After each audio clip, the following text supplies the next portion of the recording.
여러분들은 지금 주말에 새날의 세계로 오셨습니다.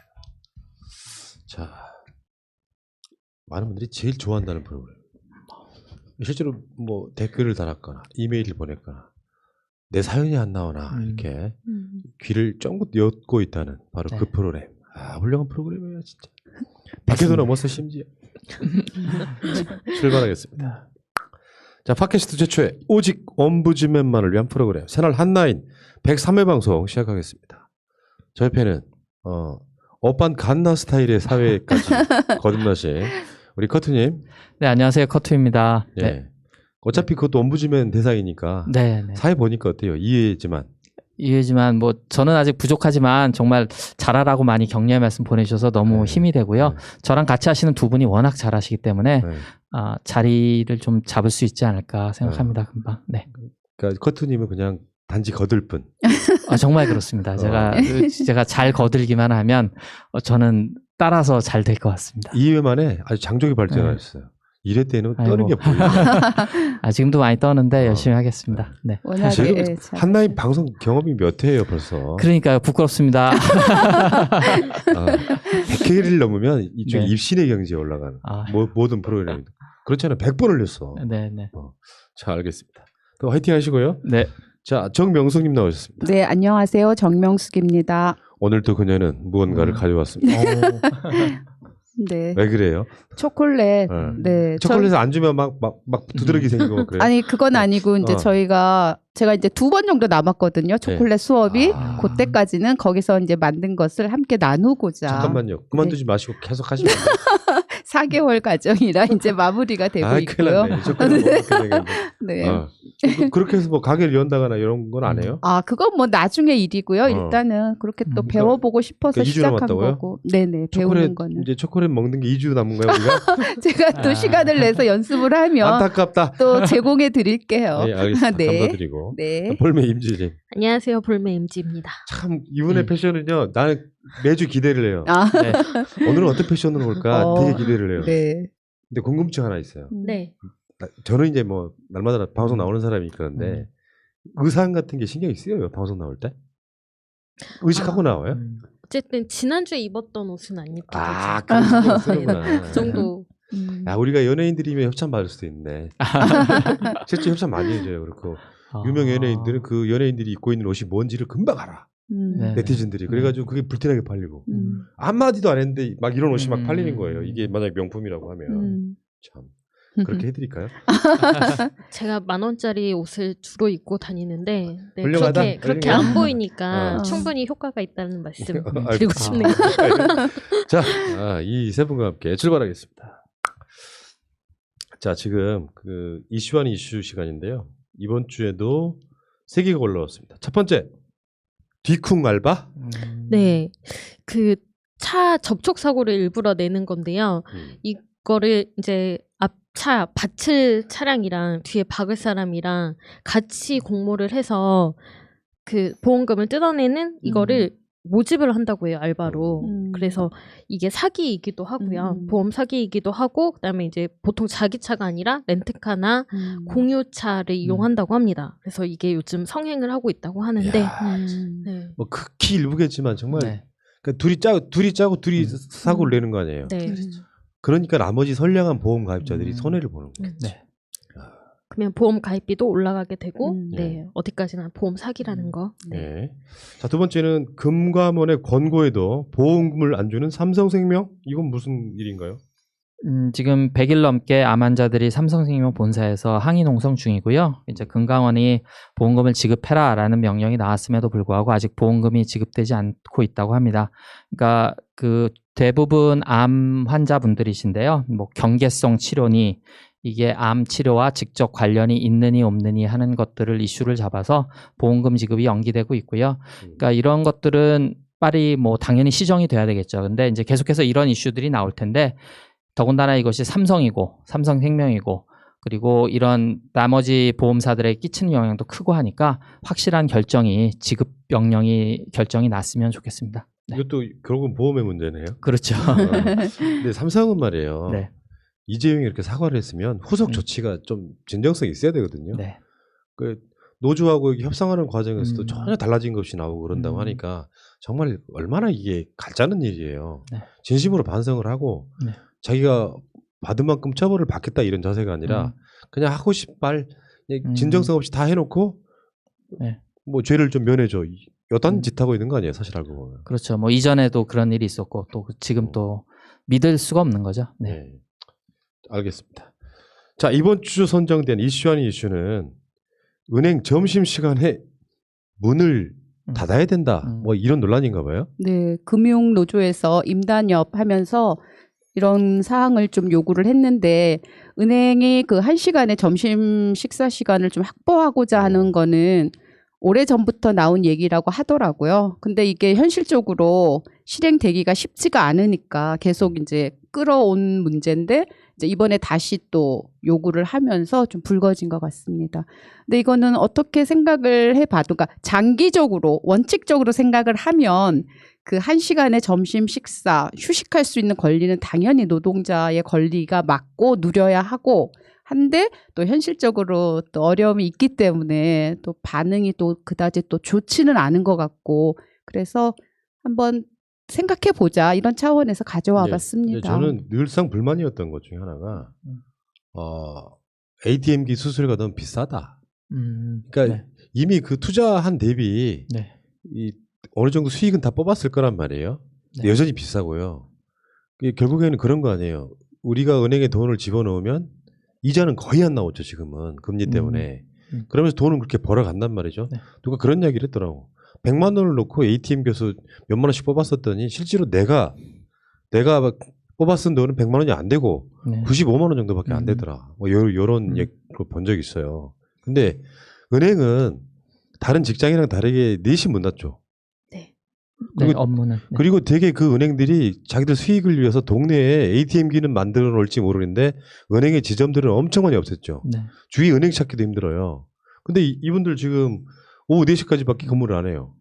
물론 그 끝나고 나서 정산하고 이런 과정이 있긴 하겠지만 내가 봤을 때는 이런 부분에서 그래서 점심시간이라는 게 일반인들한테 중요하잖아요. 은행 업무를 볼 때는.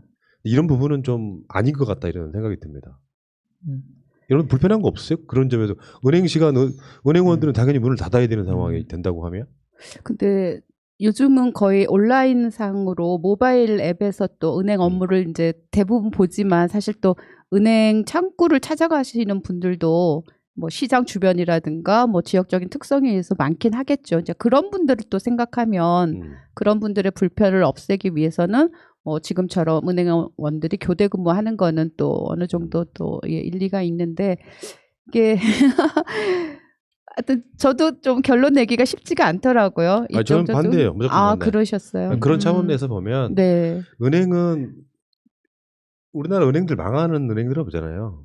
간단히 말해 남의 돈 가져다가 자신들이 대출 장사해 먹고 있는 거거든요. 네. 이런 과정에서는 은행원들이 자식 뭐 임금 투쟁을 위해서 뭔가 이런 방식으로 뭐 하는 주장에 대해서는 있을 수 있다고 생각하는데 이거는 전체적으로 은행 쪽에서는 양보를 해야죠. 남의 돈으로 장사하는 사람들이에요. 결론적으로 말해서 그 대출은 어렵고 이자는 안 나오고 자기들이 누릴 건 다 누리고 나 이 방식은 좀 반대한다 이런 얘기입니다.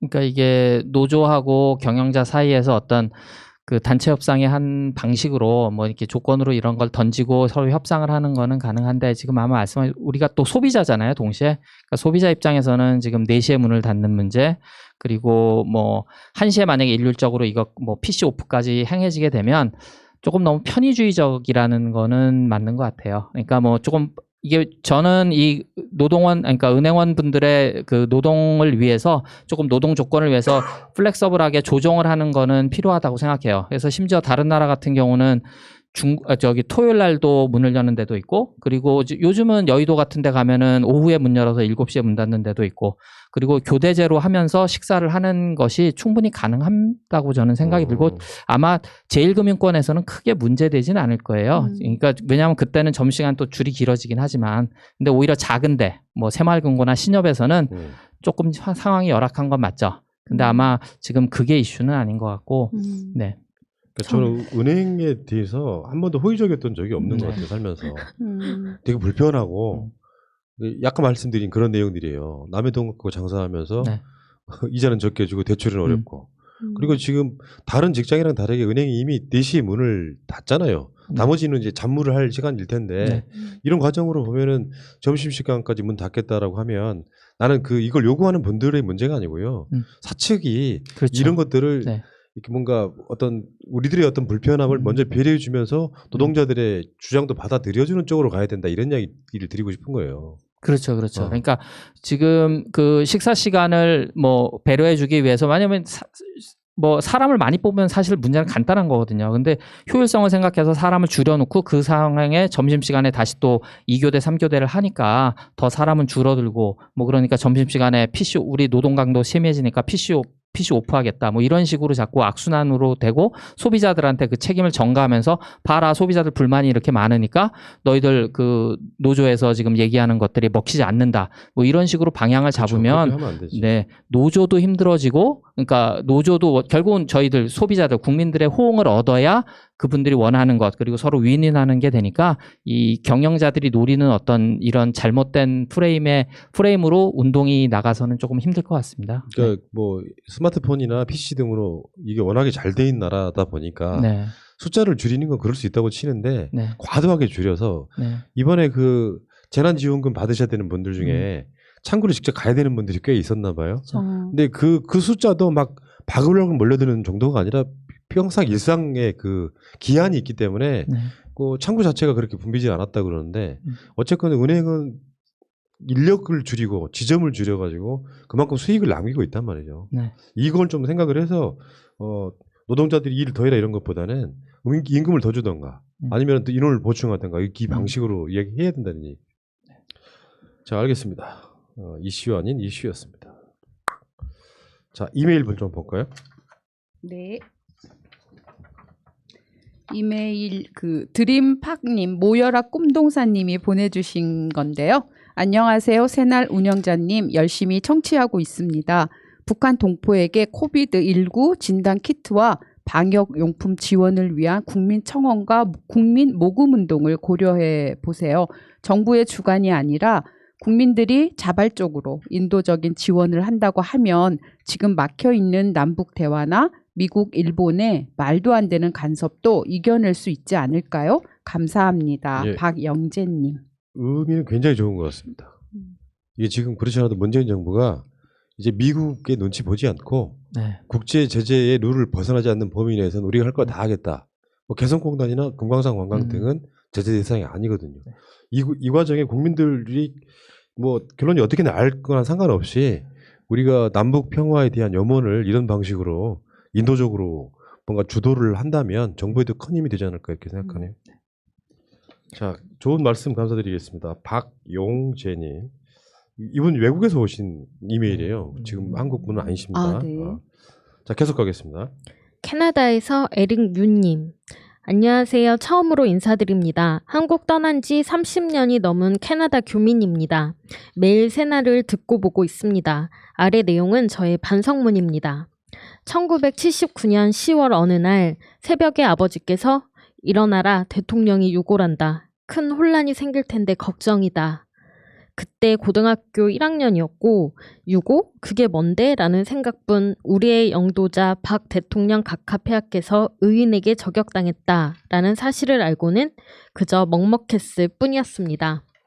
그 후 광주 사건이 났을 때도 저는 그저 전주에서 열리는 전국체전 매스게임 연습에 어떻게 하면 땡땡이 칠까를 궁리하면서 학교에 가곤 했을 뿐 그 끔찍한 소식을 들은 것은 한참이 지난 후였습니다. 생생한 내용을 들은 것은 몇 년이 더 지난 후 캐나다에 이민 와서 집안 어른이 잡혀가신 뒤 감옥에서 단식을 한다는 뉴스를 보시곤 어리석은 인간 그 자리에서 혀 깨물고 콱 죽어버리지 뭐가 미련이 남아서 저 짓을 하나 라는 말씀을 하는 소리를 듣고 광주에 대해서 자세히 여쭤보고 듣게 되었습니다. 정말 믿기지 않은 사실들을요. 월남전에 참전해서 미국 대통령 훈장을 받은 경력을 가진 집안 어르신은 광주의 비참함은 월남전에 비교할 수도 없을 정도로 끔찍했다고 하셨습니다. 직접 그 자리에 있지는 않았지만 서울 육군 지휘부에 있었기 때문에 가장 정확한 사실을 말씀해 주실 수 있었습니다. 83년 대학에 입학하고도 사실상 시위에 한 번도 참여해 본 일이 없음에 저는 평생이 부끄럽습니다. 강원도 골짜기로 배치받아 갔던 군대, 얼마든지 면제받게 해줄 수도 있었던 친척 어른은 우리 집 안방보다 더 편안하고 따뜻한 것이 요즘 군대다 라는 말씀과 자주 집에 오려고 하지 말라고 하시던 말씀 끝에 저는 속으로 자기는 별 달았으니 그런 소리 할 수 있지, 쫄병으로 죽을 고생한다는데 라는 원망만 했었습니다. 여러 경험을 많이 했지만 잊혀지지 않는 것 중 하나는 85년 어느 선거였던가요? 중대장이 하는 말이 너랑 나랑 이름이 같으니 내가 해도 되지? 라며 자기가 투표를 했고 저보고는 수고했다, 돌아가서 편히 쉬어라 라면서 어른께 말씀 잘 드려달라고 하던 그 얼굴이 수십 년이 지난 지금도 생생합니다. 후에 들었지만 그는 별은 못 달고 중령에서 제대했고 당시 같은 중대장이던 한 사람은 어찌 줄을 댔는지 모르지만 장군이 되었고 편안한 생활을 하고 있다는 이야기를 들었습니다. 당시 공무원이셨던 아버지, 군인 친척 어른들, 그리고 어머니를 생각해서라도 참여할 수도 없었고 그보다는 나란히 시국이니 이런 것을 생각할 여유도 마음도 생기지 않았고 이쁜 여자애들 꽁무니 따라다니기가 가장 우선순위였고 얼른 군대 마치고 이민 갈 생각에 이런저런 생각할 마음조차 없었습니다. 그런데도 뻔뻔하게 마치 나라를 위해서 뭔가 했었던 것 마냥 마음으로는 우쭐해서 그놈들이 왜 처벌을 받아야 하는지, 침입한 놈들을 처벌 못한 죗값을 치르느니 등등의 넋두리만 늘어놓으면서 살아왔습니다.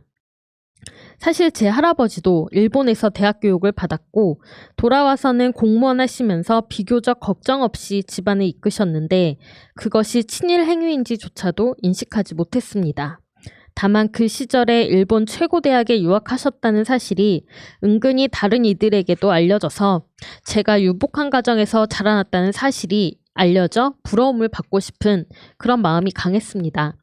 원숭이들을 누구보다도 싫어하고 극복해야 한다고 기회 있을 때마다 거품 물고 이야기하곤 했는데 마음속으론 어머니가 일본에서 태어나셨고 왜 일본에서 태어날 수밖에 없었는지는 모른 채 외할아버지가 의사였다는 사실만을 자랑스러워하며 막연하게 나도 의사가 되어야겠다라고 다짐을 했었죠. 캐나다에 와서 초반 10년 동안 일본차를 타면서 애국도 좋지만 한국차는 일본차 따라오려면 50년은 더 걸린다는 말도 안 되는 궤변을 주절거리고는 했었습니다. 학교 공부에 치여서 앞뒤 안 보고 열심히 살았습니다. 치열하게 공부했고 살 만큼 되었습니다. 60이 얼마 남지 않은 요즘, 특히 얼마 전 돌아가신 어머니 생각이 많이 납니다. 광주의 어머니들, 세월호의 어머니들은 무슨 생각을 하실까요? 자식을 외놈들에게 위안부로 뺏겼던 옛날 어머니들은 무슨 마음으로 사셨을까요? 남의 자식 생목숨 죽여놓고 국회의원이랍시고 폼 잡고 있는 인간들의 어머니는 무슨 생각을 할까요? 곽상도 같은 인간의 어머니는 어떤 분일까요? 자위, 갱원의 친일파 부모는 지금도 자신들이 잘 살았다고 돌아서서 낄낄대고 있을까요? 죄 없는 사람들 감금하고 착취하고 잡아 죽인 값으로 독재자와 그 아비가 남긴 건물 땅을 팔아 물려받은 돈 세는 재미로 살아가고 있는 그 자식은 어떤 마음일까요? 형제 복지원도 그렇고요. 그뿐이 아니겠죠. 화장실에 앉아서 생각하면 지놈들이 무슨 짓을 해서 살아왔는지 천벌받을 것이 두려울까요? 과연 주걱턱 순자가 그럴까요? 집안 어렵게 들었습니다. 빨간 바지 불려씨에 대해서, 그 옆집 바보형과 엉큼한 불려씨에 대해서도. 제 눈에 비친 그 친구는 민주투사였습니다. 열정적이었고 힘이 넘치는 그런 친구였습니다. 수십 년이 흐른 지금 그 친구, 아니 그 자식은 돈의 노예가 되어 저를 비롯해 가까운 사람들에게 인간 취급을 받고 있지 않지만 그래도 김문수 같은 인간은 아닙니다. 부르주아 소리를 들으며 살아왔지만 지금은 누구보다 사랑과 나눔을 실천하는 종합병원 원장 친구도 있습니다. 누구보다 코로나 사태에 앞장서고 있습니다. 문재인 대통령님을 지지하는 저는 지금도 캐나다 총리가 빨갱이라는 비난을 하는 인디언 시위자들을 지나치며 불쌍한 생각이 들었습니다. 그들 조상을 착취한 것은 거대 자본이었고 지금도 착취하고 무시하는 자들 또한 거대 자본이라는 것을 그 자손들만 모른 채 하고 있습니다. 그 거대 자본이 돈으로 유혹한 것이 주요했기 때문에 문재인 대통령이 빨갱이라고 하는 영감들이 캐나다에도 있습니다. 박근혜가 공주라고 여기고 사는 인간들, 자신들 말로 한국에서 한 가닥씩 했다고 합니다. 그 인간들이 섞여 있을 겁니다. 국가 혹은 눈먼 돈 떼어먹고 온 자들. 그거 아니면 이민 초기의 자식들까지 모두 최고급 주택에 최고급 자동차를 고등학생 자식들까지 끌고 다닐까요? 아니면 불가능한 것이 이 나라 캐나다입니다. 사기쳐서 가져와도 이 나라 수입이니 신고가 들어와도 수사하는 신용만 합니다. 그저 돈 많은 황둥이일 뿐입니다. 횡설수설했습니다. 여러 가지로 5.18 이날 너무도 괘씸하고 힘들어서 넋두리 했습니다. 이해 바라며 감사합니다. 계속 두 눈 부릅뜨고 지켜주시기 바랍니다. 캐나다 몬트리올에서. 예, 횡설수설 넋두리 잘 들었습니다. 어떤 마음이 이해가 되네요. 네. 저는 그런 생각하거든요. 어떤 사람은 친일에서 대대손 잘 먹고 잘 살아요. 근데 나는 좀 약간 성선설을 믿는 쪽이에요. 대개 사람들은 이런 과정들이 있잖아요.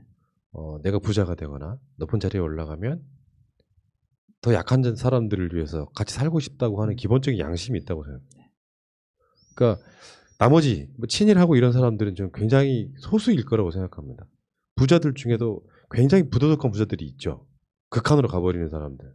뭐 돈 없는 사람들을 막 뭐랄까 얕보고 이러는 거 있잖아요. 근데 실제로 인간의 기본적인 본성은 내가 돈이 많아지거나 사회적 지위가 높아지면 약자들을 먼저 보듬으려고 하는 기본적인 인간의 마음이 있다고 생각해요. 그렇지 않은 사람들은 같이 살기 좀 힘든 거죠. 네. 네.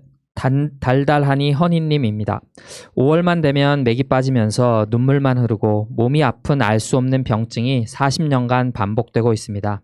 살아남은 자의 죄책감과 진상이 묻힌 자괴감으로 분노와 한탄으로 얼룩진 나와 그때 우리들의 반평생이 너무나 안쓰럽습니다. 닥신76님 5.18과 관련해서 많은 사람들이 사과나 사죄를 원하는 게 너무 답답하다. 전두환이나 지만원 같은 자들의 사과가 무슨 의미가 있는가?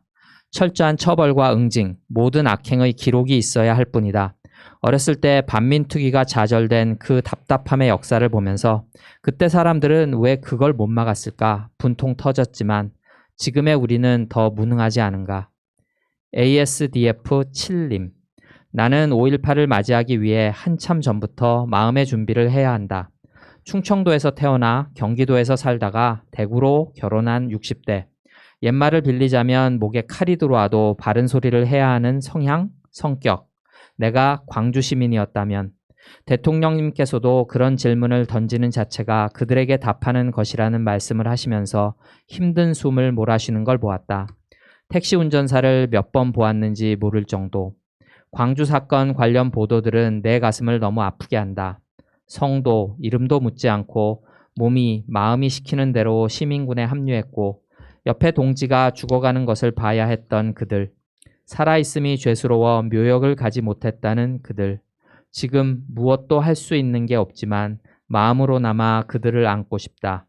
이제 밝혀지고 있는 모든 진실 앞에 가슴은 후벼 파이지만 진심으로 함께하는 국민들이 있으므로 스스로를 안정시키고 싶다. 세린 윤님. 저희 아빠가 직업 군인이셔서 84년도에 광주에서 군인 아파트에 살았다고 하던데 저희 엄마도 잘은 몰랐지만 광주 사람들이 군인에 대한 증오심과 경계심을 느꼈다고 합니다. 물론 그분들이 직접적으로 말은 안 하셨지만 분명히 느꼈다고 하시더군요. 그리고 오늘 KBS 다큐를 보시면서 이제야 그 시선들이 이해가 된다며 혀를 차시더군요. 박정인님. 부산에서 탱크를 철도로 싣고 갔어요. 제가 새벽 운동을 하러 나갔는데 새벽에 탱크 움직이는 것을 처음 봤고 광주항쟁으로 인해 많은 광주 시민이 죽었다는 이야기를 듣고 그 탱크가 광주로 갔구나 짐작했습니다. 예. 그때 광주에 있었던 사람으로서 네. 아주 어릴 때지만 기억은 생생하고요. 약간 그런 얘기 있었잖아요. 군인에 대한 증오심과 경계심. 네. 근데 그건 당연한 건데 광주 시민이 위대한 점은 그런 점들이 아니에요. 그 여러 가지 증언을 통해 나오는데 도청에서 이렇게 어떤 그 서로 간의 교전이 있기 전에 네. 시민들이 군인들한테도 주먹밥과 김밥을 전해주고요. 군인 부상자, 시민 부상자 똑같이 치료했다고 합니다. 그게 그러니까 우리나라 역사에 그런 것들이 있죠. 5.18 광주 민중항쟁 기간 동안 단 한 건의 강도 사건 같은 게 없었다라고 하는 이런 것들이 민주항쟁으로서의 가치를 더 훨씬 인정받는 게 아닌가 싶어요. 자, 알겠습니다. 계속 가시죠. 네. JWS2121님입니다. 조중동이 시나리오 쓰고 앞잡이 노릇하고요. 윤미향을 이미 범죄자로 낙인 찍어 언론들이 폭격하듯 쏟아붓죠.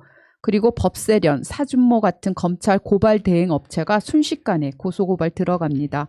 그러면 검찰은 기다렸듯이 빛의 속도로 수사 배당하고요. 이거 어디서 많이 보던 패턴 아닌가요? 노무현, 한명숙, 조국, 유시민, 윤미향으로 이어지는 공작질입니다. 더 이상 속지 맙시다. 청색지대님, 명확하게 사실이 밝혀질 때까지는 윤미향을 욕하면 안 된다. 조국 때와 판박이로 똑같다. 검찰개혁 외치면서 검찰과 곽상도에게 휘둘리고 언론개혁을 외치면서 조중동의 선동에 놀아나면 안 된다. 조국 때와 판박이로 똑같은 걸 못 알아차리면 민주시민 자격도 없다. 김성철님, 하루 이틀도 아니고 조중동이 욕하면 무슨 훌륭한 일하신 분이신가 이렇게 생각해야지 참네.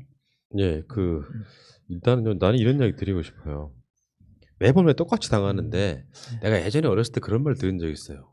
어머니들이 더 이상 아기를 낳지 말아야지 하다가 또 몇 년 지나면 또 낳는다는 거야. 그래가지고 10남매 나시고 그러니까 조국 장관 때 같은 거 보면은 뭐 지금 법적인 문제로 가기는 했지만 실제로 재판을 해보면 나오는 게 없거든요. 그 정도로 떠들썩하게 해야 될 일이었나. 그러니까 그 사건이 일어난 배경에 검찰 등의 의도를 보면 검찰의 의도에 놀아나서 언론에 휘둘리고 그러다가 조국 욕하다 보니 나중에 그걸 반성하는 사람은 별로 없고요. 아이 그래도 뭔가 있겠지 하고 끝까지 자기 자신을 버티겨요. 그러니까 아까 말씀하신 것처럼 조중동이 욕하면 무슨 훌륭한 일이 있는 분인가. 그런 분들도 일종의 뭐랄까요. 허점이랄까 단점이랄까 미숙한 부분이랄까 그런 건 있을 수 있겠죠. 근데 과도하게 때리면서 이 사람을 악마로 만드는 과정에 계속 휘둘리는 거예요. 엄마들 아기 또 낳는 것 같은 그런 느낌으로 이번에도 무슨 일 있나 하고 또 언론에 휘둘렸다가 시간 지나보면 아무것도 아닌 사건. 이 패턴이 계속되고 있잖아요. 노무현 대통령, 한명숙 총리도 그렇고 심지어 그 사건 조작하려고 했던 그 유시민 장관 그러니까 이사장하고 채널A 뭐 또 한동훈과의 뭐 이런 사건들을 보면은 나중에 어떻게 되냐면은 그래도 뭔가 잘못한 게 있잖아라고 사람들이 실드를 치겠지만 큰 틀에서 보면 공격받는 이유는 다 있다. 이 관점을 우리가 이해해야 되고요. 한번 윤미향은 뭔가 이상한데? 라고 생각했던 이쪽에 계시는 분들이 나중에 끝까지 돌아오지 않습니다. 윤미향은 나쁜 사람이고 조국은 나쁜 사람이고 이렇게 돼서 또 분화되는 거예요. 그러니까 저는 그 어떤 이간질 작전에 넘어가지 않았으면 좋겠다 이런 이야기를 드리고 싶은 거죠. 계속 하시죠. 아볼링님, 진영 논리? 조국 재판을 보면서도 그따위 말을 하나? 조국 재판 돌아가는 꼬라지를 봐라. 조중동과 검찰이 말을 만들고 문제를 삼으니 문제가 되는 걸 진짜 모르는 것인가? 조국은 대권 후보로까지 거론되었던 진보 진영의 자원이었다. 그 악의적 보도와 검찰의 무리한 기소로 이제는 씻을 수 없는 멍해를 짊어지게 됐다. 윤미향이 아마추어 같은 회계와 재정 지출을 했을 수도 있다. 그걸 검찰이 문제를 삼으면 분명 범죄 구성이 가능할 것으로 보인다. 윤미향이 위안부 관련 활동을 시작한 건 28살부터였다. 어리고 물정 몰랐지만 열정과 정의감으로 시작했을 것이다. 그리고 30년이 지났다. 어찌 허물이 없고 흠결이 없겠는가. 그런데 난 윤미향을 씹어대는 소위 진보라는 인간들에게 묻고 싶다. 이런 식의 공격을 그대로 받아들이면 진보 진영에 사람이 남아날 수 있나? 송고모가 당했던 악의적 공격이 생각나지 않는가? 송고모도 저런 공격으로 엄청난 상처를 받았지만 그나마 잘 견뎠고 정봉주는 재판 과정에서 미투 피해자의 거짓이 드러나 무죄를 받았지만 심각한 상처를 받았다. 김의겸도 악의적 보도로 상처를 받았다. 노무현도 노회찬도 저들의 공격으로 잃었다. 반론이 있겠지만 나는 안희정도 이재명도 저 과정을 통해 씻을 수 없는 상처를 받았다고 생각한다. 저들의 공격에 일일이 반응하고 동조하는 머저리들이 계속 존재한다면 앞으로 진보 진영을 이끌 사람들은 10대부터 성직자 같은 삶을 살아야 한다. 나경원, 장제원, 사학재단을 저런 식으로 털면 무슨 일이 벌어질까? 진영 논리라고? 여시나 처 잡서라. 밤의 별님. 자극적인 제목 장사에 클릭해서 기사 읽어보면 온통 기자의 뇌피셜을 배설하듯 써내려가거나 취재는 없고 의혹만 부풀려서 던지기식 기사에 불쾌할 때가 한두 번이 아니네요. 정파적이고 악의적인 의도가 뻔히 보이는데 부디 이번에도 눈뜨고 코베이는 마녀 사냥으로 끝나지 않길요. 확실히 요즘 조중동은 마지막 발악하듯 주류 언론이라고 보기 민망합니다. 타블로이드 저널리즘만도 못한 조중동이 하루빨리 자기들의 모국으로 사라지길 바라는 마음입니다. 우리 민주시민들이 이렇게 현명하시다니까요. 네. 정확하게 꿰뚫어 보고 있잖아요. 잘못이 없다는 게 아니에요, 분명히. 이걸 굉장히 많은 분들이 착각을 하시더라고. 잘못은 있을 수 있지요. 근데 이렇게까지 해야 되는 일인가? 저쪽 아까 말씀하신 거 있잖아요. 저쪽에 있는 사람들이 어마어마한 범죄에 대해서는 사실상 언론이 모른 척하고 있잖아요. 불공평하다 이런 얘기예요. 너무 과해. 계속하시죠. 네. 흐르는 강물님, 노무현, 한명숙, 세월호 유가족, 노회찬, 김경수, 조국, 윤미향 등 민주진보 인사 파괴 공작 템플릿입니다.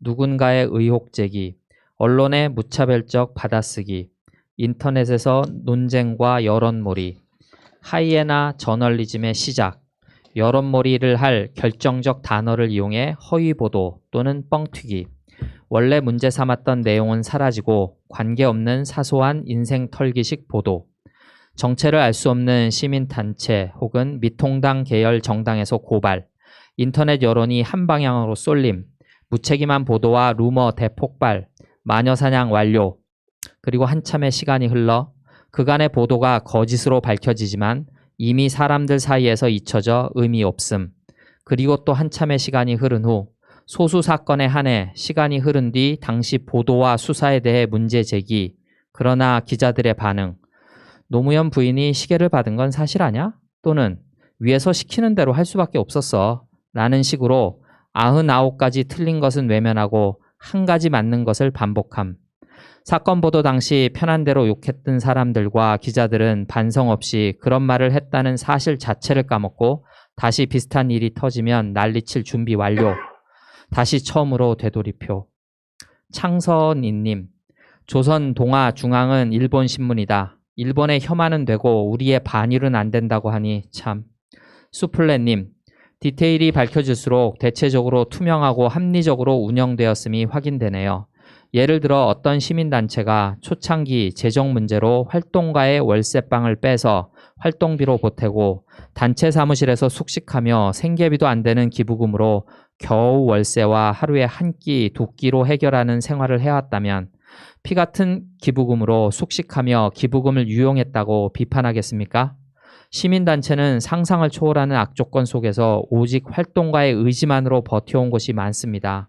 다행히 정의연은 재정적으로 그런 상황을 극복했지만 수십 년 동안 여러 가지로 어려움이 많았을 겁니다. 계속하시죠. 네, 1타 2피님. 새날 없었으면 윤미향 당선자에게 무슨 문제가 있나 생각했을 수도 있어요. 윤미향 믿습니다. 다만 조금 밉습니다. 국가를 위해서 일본군 성노예 할머님들 위해서 최선을 다하시고 노력하시고 평생 바치신 거 알겠는데 왜 아버님께 월급을 그렇게 조금 주셨어요? 7년 동안 7천만 원이라뇨. 그리고 그 컨테이너 보고 너무 속상했어요. 아버님도 너무 고생 많으셨을 것 같아요. 왜 운동가들은 항상 이렇게 본인을 희생하고 가족들이 희생되고 그런데 꼭 저런 나쁜 놈들은 간사하고 간악한 것들은 이런 훌륭한 분들을 음해하고 힘들게 만들고 현실과 영화는 다르겠지만 그래도 우리 문재인 대통령과 현재 대한민국은 영화처럼 결말을 맞을 것 같아요. 인과응보이고 진실은 드러날 거예요. 우리 윤미향 당선자님 포기하지 마세요. 저도 포기 안 해요. 끝까지 같이 싸울게요. 후원도 시작했어요. 윤미향 당선자님 생각하면서 일본군 성노예 할머님들 생각하면서 그리고 이용수 할머님 섭섭한 건 알겠지만 30년을 함께한 할머님을 위해 평생을 바쳐온 딸 같은 윤미향 당선자가 있지도 않은 일들로 이렇게 고생하고 있습니다. 할머니 꼭 오해 푸시길 바랍니다. 그리고 이용수 할머님도 존경합니다. 진실을 밝혀주시고 끝까지 싸워주세요. 김태중님, 오늘 정의연 정기 후원했습니다. 이번에 말도 안 되는 사건으로 지금에서야 후원하게 되었지만 왜 빨리 못했는지 부끄럽네요. 이번 기회에 많은 분들이 후원을 해서 극우 친일 세력이 다시는 건들지 못하게 했으면 하는 바람입니다. 구구절대 맞는 말씀드리세요. 계속하시죠. 손리뷰님, 윤미향 씨와 정의연의 문제를 대다수 언론이 다루는 데 있어서 우리 언론의 후진성을 다시 한번 확인하게 된다. 윤미향 씨든 누구든 잘못이 있다면 기자로서 문제 삼고 지적하는 것은 당연하다. 하지만 제대로 된 기자고 언론이라면 이 문제를 통해 진보 보수를 떠나 공익을 표방하는 수많은 단체들의 회계 현실을 짚어보고 문제점을 지적하면서 선진 사례 등을 소개하며 회계의 투명성, 건전성, 합리성에 대한 사회적 고민과 토론의 마중물이 되고자 하는 기자로서의 고민과 노력이 느껴져야 한다. 하지만 우리의 저열한 기자들은 기사라기보단 가십잡지에 가까운 수준으로 한 사람 이미지 만들기에만 혈안이다.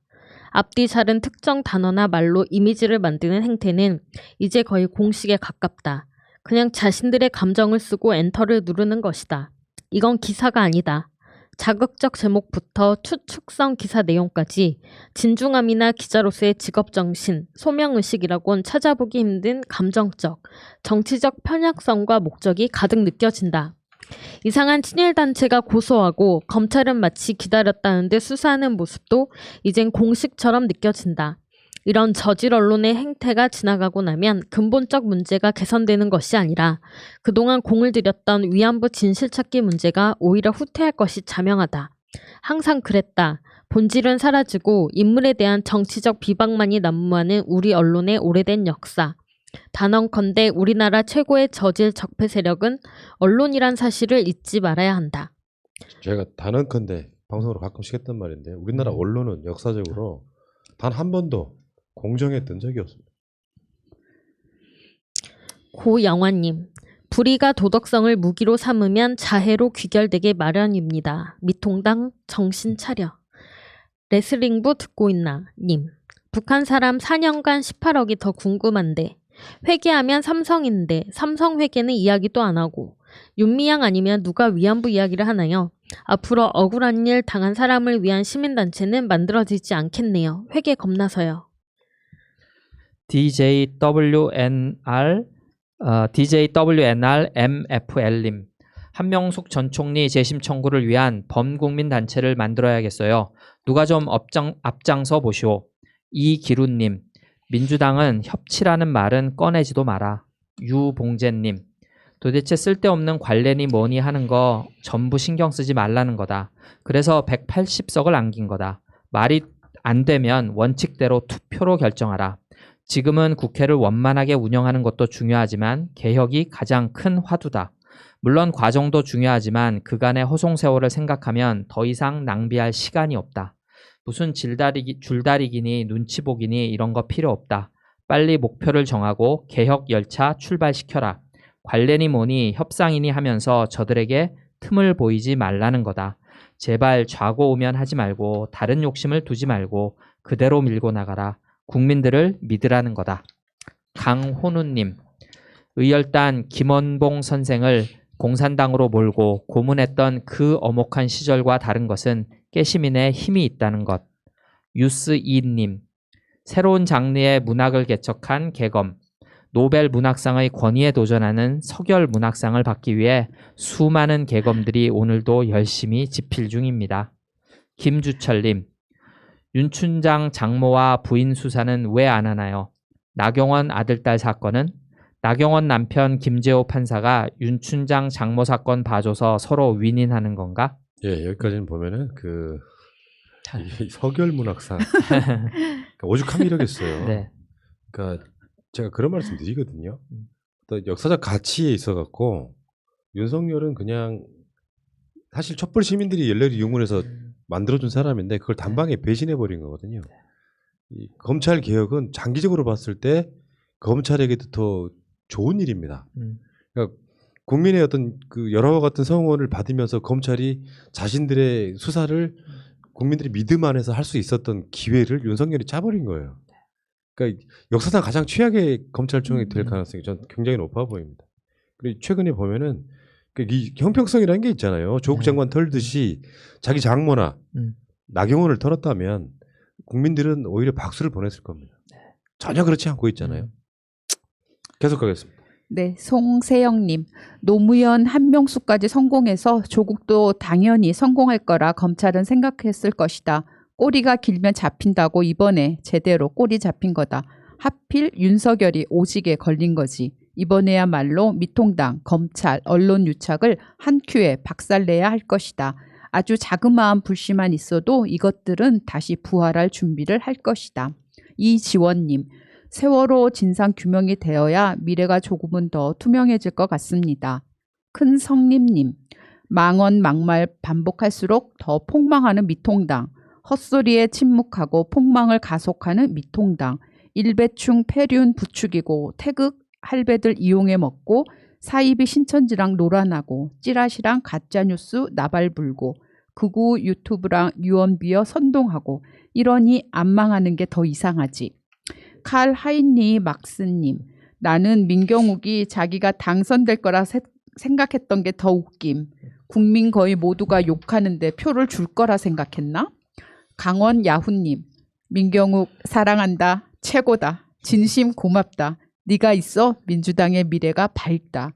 어렵겠지만 굴하지 말고 지금처럼 한 곳을 향해 진상을 피워주길 바란다. 그러니까 민경욱이 저 당에 있는 한 미래통합당은 아무리 쇄신을 해도 쇄신 이미지가 안 느껴질 거예요. 오죽했으면 그쪽에 소위 건전한 보수로 가는 사람들이 민경욱 빨리 제명시켜야 된다 이렇게 이야기하고 있기도 합니다. 훌륭합니다. 진짜로 고맙습니다. 땡큐 민경욱. 퍼플솔님. 재난지원금 받고 바로 서점 가서 아이들 책 한 권과 제 책 한 권 구입했어요. 저는 동네 작은 서점이라 결국 온라인에서 구입했지만 어쨌든 구입하니 너무 뿌듯합니다. 카탈리나 시에나님. 울 어머니 친구분은 꼴통 보수랍니다. 대통령이 국민들한테 돈 퍼줘서 나라 말아먹게 생겼다고 엄마한테 오셔서 투덜투덜 하셔서 듣기 싫으신 울 엄마가 그렇게 나라가 걱정되면 그럼 기부해 라고 하셨다네요. 그랬더니 그 친구분 그래도 그건 아닌 것 같다 그러시더랍니다. 어차피 공짜 돈이라고 받아서 쓸 거면서 뭘 그렇게 말이 많은지.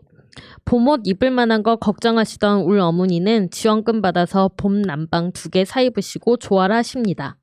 그동안 모범 납세자로 사셨는데 나라에서 옷도 사 입게 해주시고 오늘은 가족 외식도 했다죠. 대통령님 감사합니다. 그 여론조사를 했는데 네. 재난지원금이 도움이 됩니다라고 답한 게 국민 70% 정도 나왔거든요.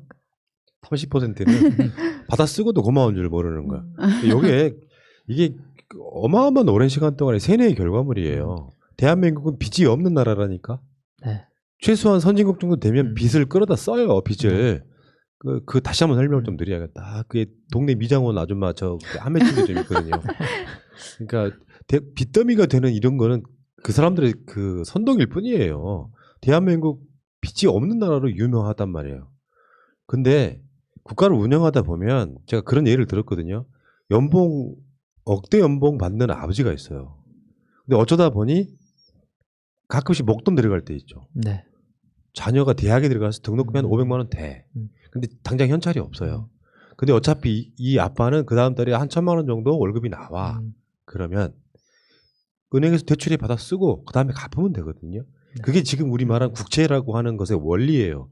그리고 그 국채라고 하는 것 중에는 이런 공무원들 앞으로 퇴직할 때 내줘야 될 연금 이런 것들이 다 포함되어 있는 거예요. 그러니까 앞으로 갚아야 될 돈들 포함해서 그게 우리나라 40%가 안 되는 상황이란 말이에요.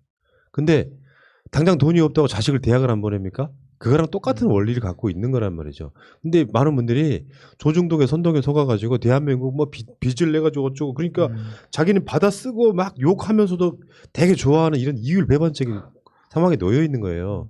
다시 한번 말씀드릴게요. 일본은 약 250%에 가깝습니다. 정확히는 220, 30% 정도 되는데 국채 비율이요. 네. 그리고 미국 같은 경우도 150 정도가 됩니다. 한국 아직도 40이 안 돼요. 전 국민한테 지금 줬어도 40이 안 돼요. 그 정도라고 보면 대한민국 재정 탄탄한 나라라고 보시면 됩니다. 네. 에어웨이님, 원격 의료 및 진료는 삼성의료원이 원하는 거예요. 삼성의료원에서는 단순히 현재 인원에다가 저가형 의료 인력을 더해서 바로 원격 진료가 됩니다. 그러면 의료 인력에 대한 통제력을 갖게 되고요. 보험사 의료 인력 환자의 3축 중 의료 인력에 대한 통제권을 갖게 됩니다. MK님, 최종 목표는 대한민국이 제대로 된 민주주의 국가, 복지국가가 되는 것이고 이것을 위해서 좀 더 세게 말해주길 바라는 게 진보정당이길 바라는 건데 본인들이 각광을 못 받는다고 발목을 잡는다면 이건 적폐정당과 다를 바 없다고 생각합니다. 정인용님, 진중권이 똥개 취급이나 받고 준표의 지적 똑부러지네. 허나 분명한 것은 준표 니놈이나 중권이나 밉고 싫은 것은 50보 100보. 맞습니다. 김소현님, 기업에서 증설 시에 로봇 공급세, 기업에서 생산 시에 로봇 소득세 등 로봇세를 만든다면 기본소득세 재원은 충분할 거라 생각합니다. 로봇 증설만큼 결국 일자리가 감소되는 것이니까 당연히 그것을 재원으로 전 국민에게 골고루 배분하면 기본소득제는 어렵지 않게 실시할 수 있을 것 같습니다. 로봇이 번 돈을 로봇이 소비할 수 있나요? 답은 거기에 있습니다. 진리님, 시장에 돈이 돈다는 게 중요한 겁니다. 생산 기술이 극도로 발달해서 수요만 있으면 공급이 얼마든지 채워줄 수 있는 시대가 됐습니다. 지금은 수요 시장을 키워야 합니다. 셀리전님, 와우, 새날의 클래스가 글로벌하네요. 질 높은 수준의 방송 감사드립니다. 화이팅 검찰개혁님, 좋은 컨텐츠와 다양성을 시도하는 새날 멋져요. 대한민국은 이제 일본과 대등하거나 앞설 것입니다. 그리고 미국, 중국, 일본만이 세상의 전부가 아니라는 메시지가 이유 대사님을 통해 느껴지네요. 공주는 외로워님, 27살 딸을 둔 50대 아지매인데 작년 검찰 사태 이후로 정치에 관심을 갖게 되고 정치가 중요함을 알게 됐습니다. 이제야 관심 가진 것이 부끄럽기도 하지만 이제라도 알게 된 것에 그나마 다행이다 싶기도 해요. 젊은 청년들이 이렇게 깨어 있으니 뿌듯합니다. 우리나라 대한민국 앞으로 잘 부탁해요. 예, 이제 우리나라를요 긍정적으로 바라보면 네. 뭐 여러 가지 뭐 어떤 그 조중동의 뭐 마지막 반격 같은 느낌도 있긴 하지만 긍정적으로 바라보면 잘 되고 있는 거잖아요. 그렇죠. 지금 뭐 180석을 쥐어준 국민의 민의 같은 것도 잘 나가기 위한 어떤 방향성이라고 생각이 드는데 이런 관점에서 보면 그러니까 지금 현재 대한민국은요 선진국에 일단 올라섰고요. 아직도 그런 사람들 사대주의자들은 우리가 무슨 선진국이야 하시는 분도 있을 거고 일본하고 우리가 어떻게 싸워서 이겨 이렇게 생각하시는 분도 있을 거고 실제로 미국 같은 데서는 한국을 아름아름 견제하고 있는 게 있거든요. 그러니까 그런 자부심들이 있어야 돼요. 그러니까 어느 날 갑자기 딱 우리가 선진국이 됐구나라고 딱 올라선 순간에 네. 그때 그 기조를 유지하는데 그게 이제 소위 말하면 뭐 신뉴딜 정책이라든지 그린 뉴딜이라든지 이런 것들이 나오고 있는 게 바로 그 기조를 맞춰가서 가속도를 붙이기 위한 거거든요. 그러니까 문 대통령이 되게 정말 잘하고 있는 거다 이렇게 보시면 될 것 같아요. 자, 미하엘 라이터로 주 EU 대사님 출연하셨던 네. 것도 뭐 글로벌 이야기 하셨는데 왜 그 정도 가지고요. 근데 그분 되게 멋있더라고요. 그분 마인드는 되게 훌륭하세요. 일본에서도 그 외교관을 하셨고요. 네. 그 나라에서는 외교부 장관도 하셨던 분인데 오스트리아 출신이에요. 근데 오스트리아가 예술로는 자부심 쩔은 나라입니다. 네네네. 베토벤이 독일에 태어났지만 오스트리아에서 음악 활동을 했을 정도로. 근데 이분 되게 훌륭한 게 그런 매너가 있으시더라고. 일본하고 한국 비교해달라고 그랬잖아요. 일본 욕 안 해요. 왜 그 일본계 주한 미국 대사 있잖아요. 네. 이 사람은 일본의 시각으로 이야기를 해서 네. 그건 바보 같은 시거든요. 전반적으로 미국하고 EU하고 뭔가 좀 비교해달라니까 그것도 안 하시더라고. 그러니까 그런 식으로 나쁜 얘기를 못하는 사람. 인격 진짜로 훌륭하시더라고요. 미하엘 라이터로 외모가 상당히 산타클로스 같았다. 자, 넘어가겠습니다. 네, 김호님. 새날을 통해 두 분을 알게 되어 왈가왈북도 구독하고 시청하고 있습니다. 북한에 대해 궁금한 것이 많이 있었는데 두 분을 통해 많은 것을 알게 됩니다. 그동안 탈북자들을 통해 들을 때 좀 이해되지 않고 모순이라고 생각했던 것들의 의문점도 많이 풀렸습니다. 더도 덜도 말고 있는 그대로의 북한 모습을 전해주시길 기대합니다. 그동안의 남과 북의 차이점을 좁히는 유익한 방송이 되길 바랍니다. 응원합니다. 꼭꼭 약속해님. 갓나 스타일 재밌네요. 일단 여기까지 네. 저기 진행자가 계시니까 그러니까 그분들 인터뷰를 제가 굉장히 오랫동안 했잖아요. 네네. 그러니까 신세계 같은 거죠. 네. 우리가 지금 굉장히 오랜 시간 동안 이렇게 네. 분단돼 있기 때문에 그분들의 마인드와 생활을 얘기 들어보면 그 듣는 것 자체가 무슨 아라비아 나이트 같아요. 네. 근데 이런 방송들이 많아지다 보면 자연스럽게 네. 그 이질감이 줄어들겠죠. 실제로 왜 그 뭐 뿔난 무슨 뭐 괴물 같은 모습에 네네. 그 이미지 나쁘게 만들려고 했던 군사 독재 정권이 있었고 네. 거기에 오랜 시간 동안 세뇌된 분들은 북한의 이미지가 안 좋고 근데 이 최근에도 방송 2위만 들어봤어도 아시겠지만 거기도 사람이 살고 있었네 이런 생각이 드실 거예요.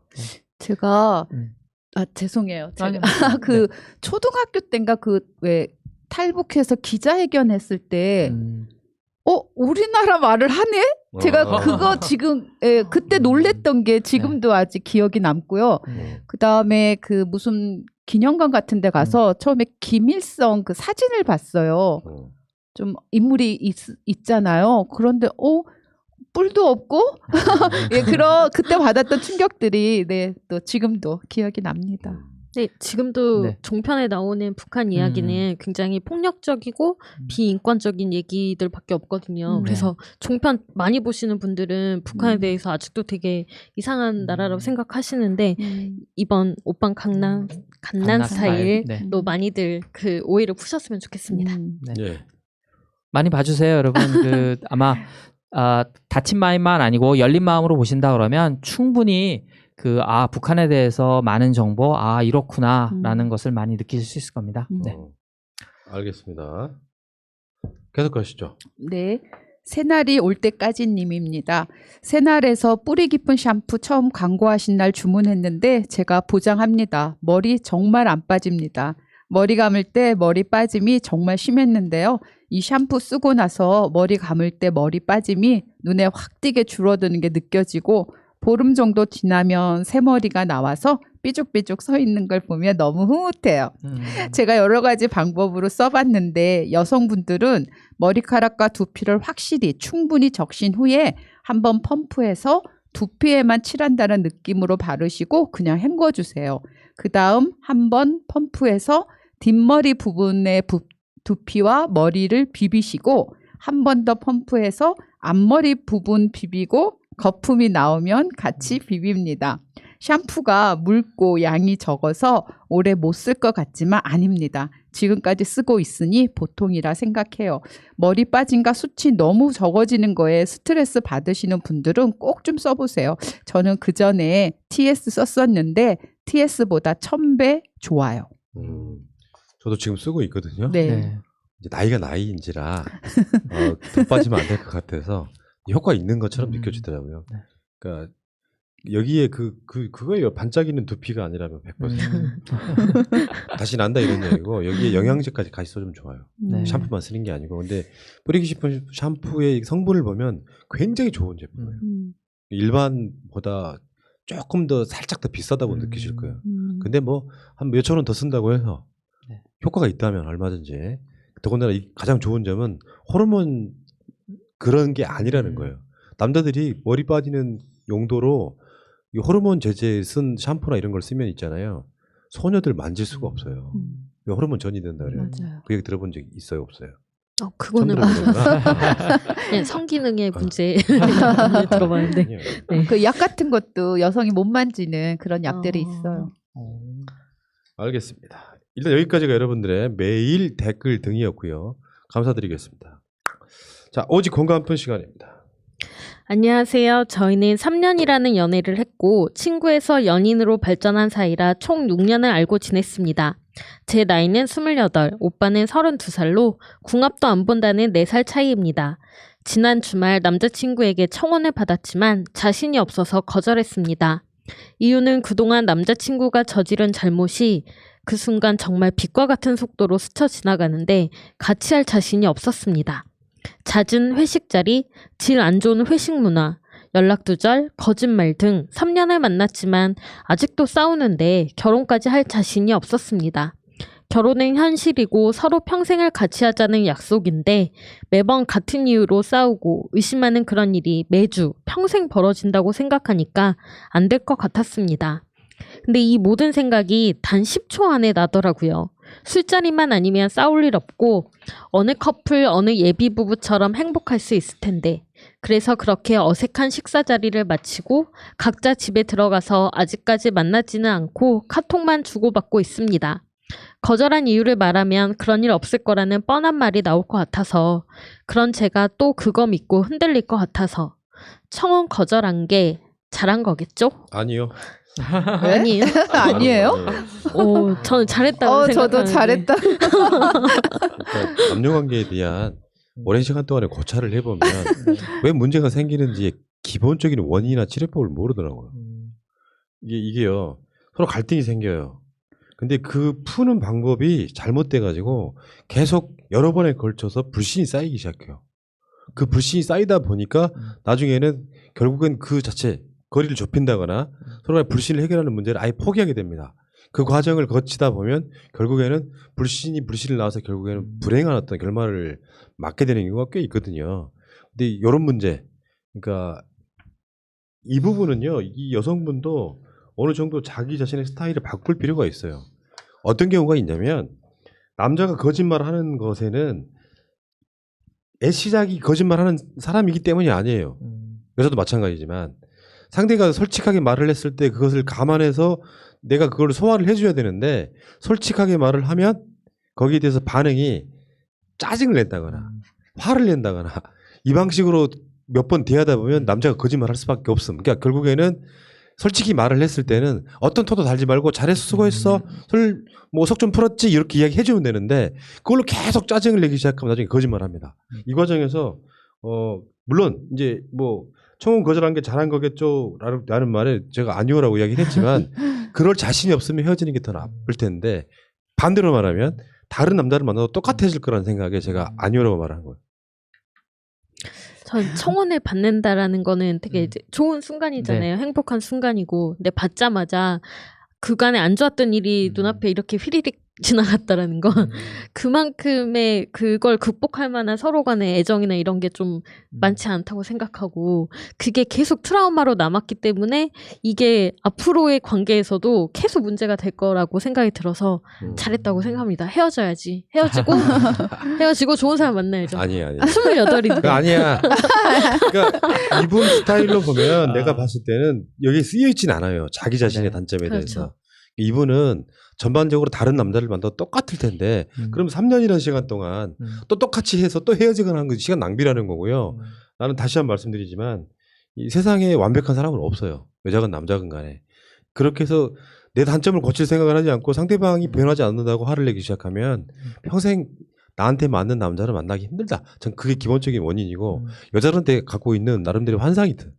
그게 뭐냐면 그런 남자들 있죠. 여자들이 원하는 그 남성상 솔직하고 나만 위하고 거짓말하지 않고 성실하고 이런 남자를 내가 만드는 거예요. 나타나는 게 아니고 연애 한번 해보세요.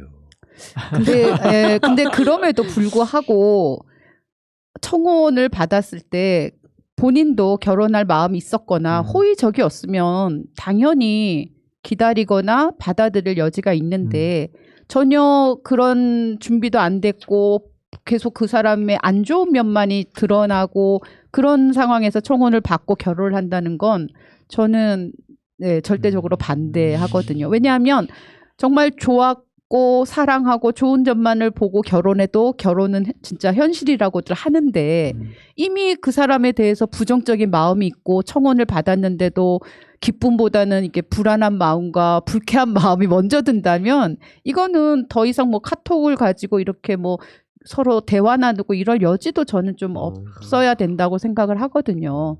그렇지 않을까. 왜냐하면 이런 것들은 굉장히 기본적인 그 태도들인데 이런 것들에서 서로에게 불편한 마음을 주고 힘들게 하면 저는 그거는 아니라는 생각을 나도 거기까지 합니다. 동감한다니까요. 동감인데 다른 남자를 만나도 똑같다는 거야. 아니요. 또 다른 남자들이 있어요. 왜 모든 남자들을 같은 범주에 놓고 아니 그러니까 그렇게 단일적으로 생각하시면 안 돼요. 아까 그 말씀드린 여성들의 로망이 있잖아요. 네. 그런 남자는 사실상 거의 없어요. 내가 만들어가는 과정에 난 있다고 보거든요. 그러니까, 그러니까 여자들은 그런 거 있잖아요. 한눈 팔지 않고 성실하고 진실한 사람을 원하는 거잖아요. 네. 현실적으로는. 근데 그거는 만들어져서 나한테 오는 게 아니고 내가 만드는 거다는 게 제 생각이거든요. 사람에 따라서는 진짜 뭐든 솔직히 말하고 성실하고 싶은 대상이 있고 나도 살아보니까 겪어보니까 어떤 경우에는 그게 안 되는 사람이 있어요. 문제는 내 잘못이 50%라는 생각을 가져야 전반적으로 어떤 만남을 하든 좋아지더라는 게 제 분석이었습니다. 근데 결혼 과정에서 이제 살면서 이제 그렇게 되는 것은 뭐 내 책임도 있고 상대의 책임도 있고 서로 또 이렇게 조화를 이룰 수 있는 여진이 있는데 아직 결혼 전이기 때문에 저는 그런 어떤 선택을 해서 일부러 그 힘든 상황에 몸을 던질 필요가 있을까 그런 생각이 우리 들어서요. 명수님도 아픔이 있네. 네? 평상시 때 이렇게 말씀하신 분이 아닌데 아픔이 있어. 그거는 그러니까 뭐 제가 뭐 남자와의 관계에서 아픔이 아니라 사람하고의 관계에서 저도 물론 굉장히 그 사람들 선한 거 믿고 근데 그렇지만 이 선의 자체를 굉장히 그러니까 이게 뭐 왜곡이라든가 근데 그거는 그 사람 자체의 문제인 경우가 있을 수가 있거든요. 그러니까 이거는 타자가 어떻게 해줄 수 있는 거 아니고 그런 사람과 엮였을 때 다들 힘든 경우 그런 경우가 있을 수도 있으니까 자, 저는 그러면요 끝내기 전에 네. 댓글창에 계신 분들한테 한번 여쭤보려고요. 네네. 대체적으로 네. 제가 화 안 낼게요. 솔직히 답해주세요. 대체적으로 명숙님 말이 맞다. 1번 푸른 나무 말이 맞다. 2번 그리고 우리는 그 사이 물러갈게요. 네. 자, 투표 시작해주세요. 자, 고맙습니다. 우리가 또 이런 걸로 싸울 필요는 없지요. 그럼요. 정답은 여러분들이. 네. 네. 자, 새날 한나인 103회 방송 마치도록 하겠습니다. 감사합니다. 물러가겠습니다. 네. 감사합니다. 현재로 저들을 물리치자. 바이러스에게는 마스크가 없다. 어서 가자 바이러스보다 먼저. 그러니 내일보다 먼저 가자.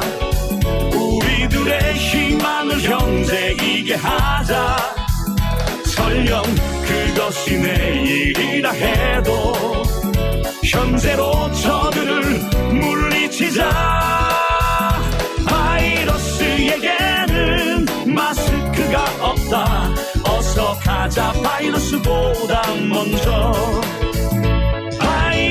바이러스에게는 마스크가 없다. 어서